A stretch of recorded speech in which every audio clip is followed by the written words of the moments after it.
ಮಾಯಾ, cosmetic gynaecology ಎಂದರೆ ಏನು? ನಿಮ್ಮಲ್ಲಿ ಯಾವ ಥರದ ಪೇಷಂಟ್ ಬರುತ್ತಾರೆ? ಇದು ಕಾಸ್ಮೆಟಿಕ್ ಗೈನಕಾಲಜಿ ಅಂತ ಹೇಳೋದು ಈಗ ಗೈನಕಾಲಜಿಯಲ್ಲಿ ಹೊಸ ವಿಭಾಗ. ಇದು ಲೇಡೀಸ್ ಅವರ ಕ್ವಾಲಿಟಿ ಆಫ್ ಲೈಫ್ ಇಂಪ್ರೂವ್ ಮಾಡಲಿಕ್ಕೋಸ್ಕರ. ಸಾಧಾರಣ ಹೆರಿಗೆಲ್ಲ ಆದ ನಂತರ ಏನಾಗ್ತದೆ ಅಂದ್ರೆ ವೈಜಿನೆಲ್ಲ ಲೂಸ್ ಆಗುತ್ತೆ, ಮತ್ತೆ ಕೆಲವರಿಗೆ ಹೊಟ್ಟೆಯ ಮೇಲೆಲ್ಲ ಸ್ಟ್ರೆಚ್ ಮಾರ್ಕ್ಸ್ ಬಂದಿರುತ್ತೆ, ಹೊಟ್ಟೆ ಲೂಸ್ ಆಗುತ್ತೆ, ಮತ್ತೆ ಕೆಲವರಿಗೆ ಇಂಟ್ರೆಸ್ಟ್ ಎಲ್ಲ ಕಡಿಮೆ ಆಗುತ್ತೆ, ಕೆಲವರಿಗೆ ಯೂರಿನ್ ಕಂಟ್ರೋಲ್ ಎಲ್ಲ ಕಡಿಮೆ ಆಗುತ್ತೆ. ಅಂಥವರಿಗೆಲ್ಲ ಇಲ್ಲಿ ಕಾಸ್ಮೆಟಿಕ್ ಗೈನಕಾಲಜಿಯಲ್ಲಿ ಟ್ರೀಟ್ಮೆಂಟ್ ಉಂಟು. ಮತ್ತೆ ಇನ್ನು ಎಷ್ಟೊಂದು ಜನ ಈ ಯಂಗ್ಸ್ಟರ್ಸ್ಗೆಲ್ಲ ಅಲ್ಲಿ ಏನು ತುಂಬಾ ಕಪ್ಪು ಬಣ್ಣ ಇದೆ, ಪ್ರೈವೇಟ್ ಪಾರ್ಟ್ ನಲ್ಲೆಲ್ಲ ಕೂದಲು ಜಾಸ್ತಿ ಇದೆ ಅಂತ ಇರೋರೆಲ್ಲ ಕೆಲವೊಂದ್ಸತಿ ಹೇರ್ ರಿಮೂವ್ ಮಾಡ್ಕೊಳ್ಳಿಕ್ಕೆಲ್ಲ ಇಂಟ್ರೆಸ್ಟ್ ತೋರಿಸೋರೆಲ್ಲ ಕಾಸ್ಮೆಟಿಕ್ ಗೈನಕಾಲಜಿ ಡಿಪಾರ್ಟ್ಮೆಂಟ್ಗೆ ಬರ್ತಾರೆ. ಮತ್ತೆ ಮೆನೋಪಾಸ್ ಎಲ್ಲ ಆದ ನಂತರ ಅಂದ್ರೆ ಒಂದ್ಸತಿ ಮುಟ್ಟೆಲ್ಲ ನಿಂತ ನಂತರ ಏನಾಗುತ್ತೆ ಅಂದ್ರೆ ವೆಜಿನಾ ಫುಲ್ ಡ್ರೈ ಆಗುತ್ತೆ. ಡ್ರೈ ಆದ ನಂತರ ರಿಪೀಟೆಡ್ ಆಗಿ ಅವ್ರಿಗೆ ಯೂರಿನ್ ಇನ್ಫೆಕ್ಷನ್, ಮತ್ತೆ ಅವ್ರಿಗೆ ಇಂಟರ್ ಕೋರ್ಸ್ ಮಾಡ್ಬೇಕಾದ್ರೆ ತುಂಬಾ ನೋವಾಗೋದು, ಮತ್ತೆ ಅವಾಗ ವೆಜಿನಲ್ ಇನ್ಫೆಕ್ಷನ್ ಆಗೋದು, ಕೆಲವೊಮ್ಮೆ ಯೂಟ್ರಸ್ ಜಾರೋದು, ಆ ಥರ ಎಲ್ಲ ಪ್ರಾಬ್ಲಮ್ಗಳು ಬರುತ್ತೆ. ಆಗ ನಾವು ಕಾಸ್ಮೆಟಿಕ್ ಗೈನಕಾಲಜಿ ಫಸ್ಟ್ ಇದನ್ನೇ ಪ್ರಿವೆಂಟ್ ಮಾಡ್ಲಿಕ್ಕಿರೋ ಎಷ್ಟೊಂದು ಬೆಳವಣಿಗೆ ಆಗಿದೆ. ಮತ್ತೆ ಆ ಥರ ಏನಾದ್ರು ಫಸ್ಟ್ ಸೆಕೆಂಡ್ ಸ್ಟೇಜಲ್ಲೆಲ್ಲ ಇದ್ರೆ, ಈಗ ಯೂಟ್ರಸ್ ಎಲ್ಲ ಕೆಳಗೆ ಜಾರಿ ಬಂದಿದ್ರೆ ಅದಕ್ಕೂ ಕೂಡ ಟ್ರೀಟ್ಮೆಂಟ್ ಉಂಟು. ಮತ್ತೆ ಈ ತರ ಎಲ್ಲ ಪ್ರಾಬ್ಲಮ್ ಇದ್ದಾಗ ಹೆಂಗಸರು ಡಾಕ್ಟರ್ ಹತ್ರ ಹೋಗ್ಲಿಕ್ಕೆ ನಾಚ್ಕೋತಾರೆ, ಹೇಳ್ಕೊಳಕ್ಕೆ ಏನೋ ಸಂಕಟ ಪಡ್ತಾರೆ, ಮತ್ತೆ ಕೆಲವರಿಗೆ ಗೊತ್ತೇ ಇರುವುದಿಲ್ಲ ಈ ತರ ಟ್ರೀಟ್ಮೆಂಟ್ ಎಲ್ಲ ಇದೆ ಅಂತಲೇ ಗೊತ್ತಿರೋದಿಲ್ಲ.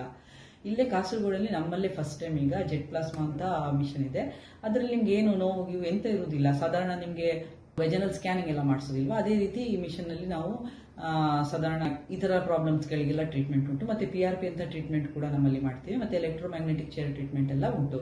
ಈಗ ಮಲ್ಯ ಸಿಟಿ ಹಾಸ್ಪಿಟಲ್ ಮತ್ತೆ ಮ್ಯಾರಿಗೋಲ್ಡ್ ಹೌಸ್ ಆಫ್ ಡರ್ಮಟಾಲಜಿ ಇದೆಲ್ಲಕ್ಕೆ ಸೌಕರ್ಯ ಉಂಟು. ಹಾಗೆ ಇದನ್ನೆಲ್ಲ ಈ ಸೌಕರ್ಯಕ್ಕಾಗಿ ಬರುವ ಹೆಂಗಸರು ಅದರಿಂದ ಸಮಾಧಾನ ಆಗಿರುವುದು ಉಂಟು.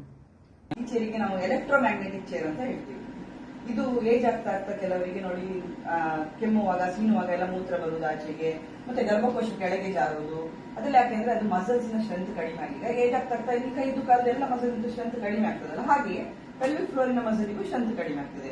ಇನ್ನು ಕೆಲವರಿಗೆ ಡೆಲಿವರಿ ಆದ ನಂತರ ಬೆಸ್ಟ್ ಇದೇನಂದ್ರೆ ನಮ್ದು ಮಸಲಿಗೆ ಸ್ಟ್ರೆಂತ್ ಜಾಸ್ತಿ ಮಾಡ್ಲಿಕ್ಕೆ, ಮತ್ತೆ ಇದು ಮೂತ್ರ ಎಲ್ಲ ಕೆಮ್ಮುವಾಗ ಸೀನುವಾಗ ಎಲ್ಲ ಮೂತ್ರ ಆಚೆ ಬರುವುದೆಲ್ಲ ಪ್ರಿವೆಂಟ್ ಮಾಡ್ಲಿಕ್ಕೆ, ಗರ್ಭಕೋಶ ಆಚೆ ಪ್ರಿವೆಂಟ್ ಮಾಡ್ಲಿಕ್ಕೆ ಇದು ಬೆಸ್ಟ್ ಮಿಷನ್. ಇದರಲ್ಲಿ ಟೈಮ್ ಕೂಡ ನಾವೆಲ್ಲ ಸೆಟ್ ಮಾಡಬಹುದು, ಮತ್ತೆ ಇದಕ್ಕೆ ಬೇರೆ ಬೇರೆ ಪ್ರೋಗ್ರಾಮ್ ಎಲ್ಲ ಸೆಟ್ ಮಾಡಬಹುದು.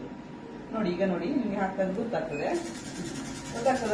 ನೋಡಿ ನೀವು ಹಾಕಿದ ಬಟ್ಟೆಯಲ್ಲೇ ನೀವು ಕೂತ್ಕೊಂಡು ಇದು ಮಾಡಬಹುದು. ಮತ್ತೆ ಇದು ಮಾಡುವಾಗ ನೀವು ಮೊಬೈಲ್ ಕೈಲಿಟ್ಟು ಮೊಬೈಲ್ ಎಲ್ಲ ನೋಡ್ಕೊಂಡು ಕೂತ್ಕೊಳ್ಬಹುದು, ಇಲ್ಲ ಓದ್ಬಹುದು, ಎಲ್ಲ ಮಾಡಬಹುದು. ಇದು ನೋಡಿ ಆಗ ನಾವು ಸರ್ಜರಿ ಕೂಡ ಪ್ರಿವೆಂಟ್ ಮಾಡ್ಲಿಕ್ಕೆ ಆಗ್ತದೆ. ಈಗ ನಾವು ಗರ್ಭಕೋಶ ಪೂರ್ತಿ ಆಚೆಗೆ ದಾರಿದ್ರೆ ಮತ್ತೆ ಸರ್ಜರಿಯೇ ಮಾಡಬೇಕು.